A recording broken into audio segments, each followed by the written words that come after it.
Assalamualaikum warahmatullahi wabarakatuh. Halo teman-teman, perkenalkan nama saya Rosyita Lutfiani, NIM 2005047.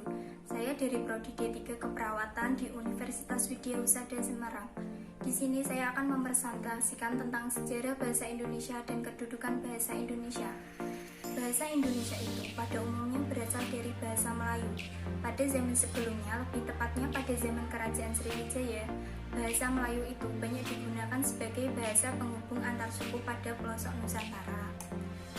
Perkembangan dan pertumbuhan bahasa Melayu tampak lebih jelas dari berbagai peninggalan-peninggalan, misalnya 1.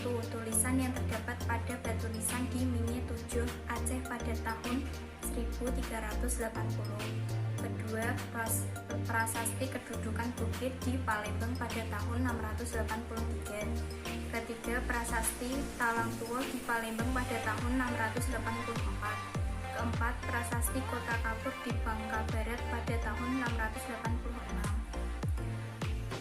Dan pada saat itu, bahasa Melayu telah berfungsi sebagai satu bahasa kebudayaan, yaitu bahasa buku-buku yang berisikan aturan-aturan hidup dan sastra.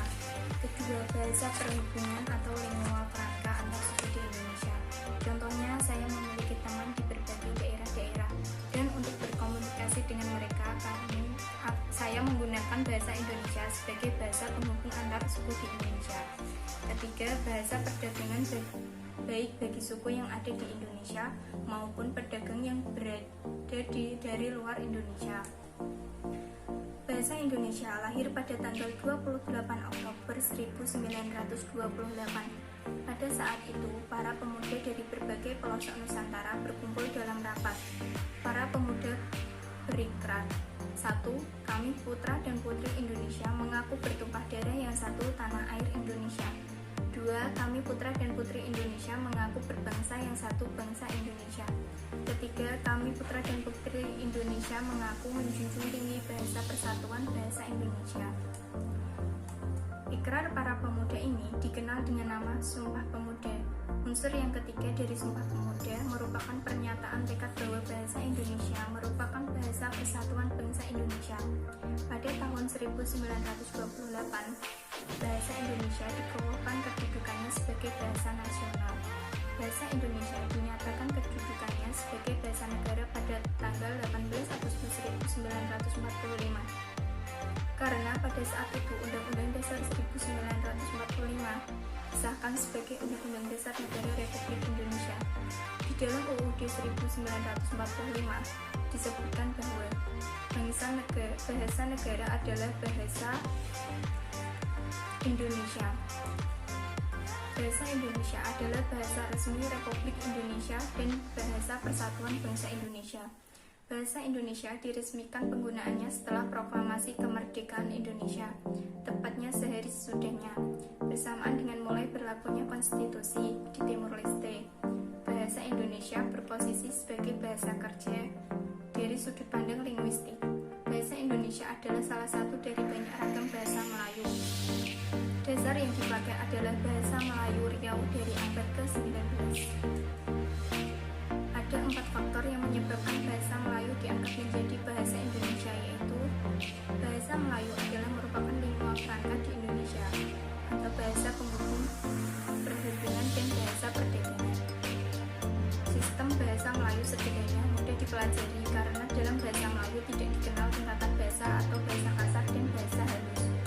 Suku Jawa, suku Sunda, dan suku-suku yang lainnya dengan sukarela menerima bahasa Melayu sebagai bahasa Indonesia, sebagai bahasa nasional. Bahasa Melayu mempunyai kesanggupan untuk dipakai sebagai bahasa kebudayaan dalam arti yang luas. Tanggal 28 Oktober 1928, pada hari Sumpah Pemuda lebih tepatnya, dinyatakan kedudukan bahasa Indonesia sebagai bahasa nasional, memiliki fungsi-fungsi sebagai berikut. 1. Bahasa Indonesia sebagai identitas nasional. 2. Bahasa Indonesia sebagai kebanggaan bangsa. 3. Bahasa Indonesia sebagai alat komunikasi.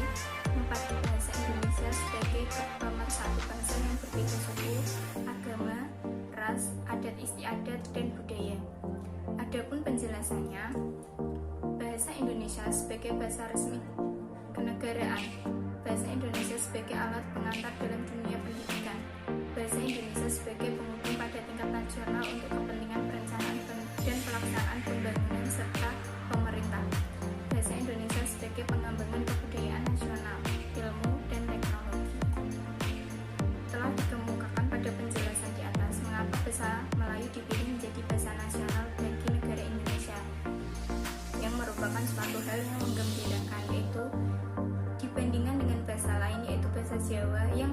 bahasa ibu bagi sekitar setengah penduduk Indonesia.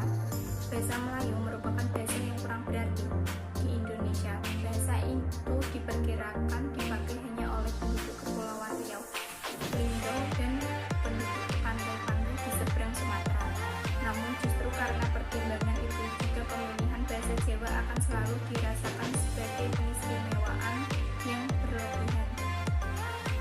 Dua, mengapa bahasa Melayu lebih diterima daripada bahasa Jawa? Tidak hanya secara fonetis dan morfologis, tetapi juga secara leksikal.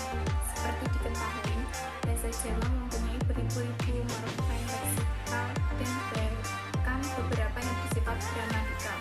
Faktor yang paling penting adalah juga kenyataannya bahwa bahasa Melayu mempunyai sejarah yang panjang sebagai lingua franca. Ikrar Sumpah Pemuda. Bertumpah darah yang satu, tanah Indonesia. Berbangsa yang satu, bangsa Indonesia. Dan menjunjung bahasa persatuan, bahasa Indonesia. Ikrar para pemuda ini dikenal dengan nama Sumpah Pemuda dan baru setelah kemerdekaan Indonesia, tepatnya pada tanggal 18 Agustus, bahasa Indonesia diakui secara yuridis. Bahasa Indonesia dinyatakan kedudukannya sebagai bahasa negara pada tanggal 18 Agustus 1945. Terima kasih, itulah presentasi dari